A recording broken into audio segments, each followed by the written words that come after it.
Para sa mga balitang napapanahon, narito ang bagong San Pablo News Updates.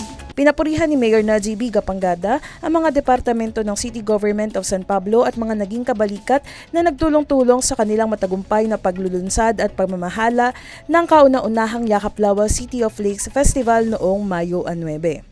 Narito ang mensahe ni Mayor Najee sa ginanap na flag raising ceremony nitong Lunes. I would like to congratulate each and every one of you for job well done nung Sabado. Palakpakan po natin. Ang inyong mga kamay ay inyong pong pagsamahit. Palakpakan po natin ng maigting.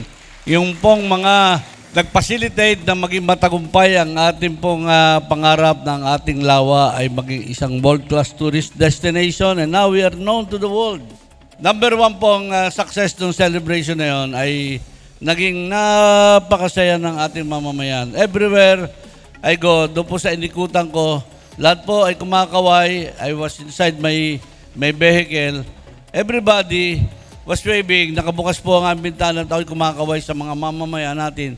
Patigil-tigil ako sa bawat lugar. At lahat maraming salamat po, Mayor Najee, para sa okasyon. Thank you very much po. So meaning, nasiyam po ang ating mga kababayan doon sa ginawa nating celebration. Nasa 5,000 mamamayan ang nanood at nakilahok sa natatanging pagdiriwang na ika-86 na anibersaryo ng pagkakatatag ng San Pablo bilang lungsod. Ang okasyon ay tinampukan ng awitan, sayawan, harana sa balsa, fish lantern parade at lantern floating ceremony sa Lawa. Para sa bagong San Pablo News Update, ito si Ira Diaz mula sa CIO News and Public Affairs.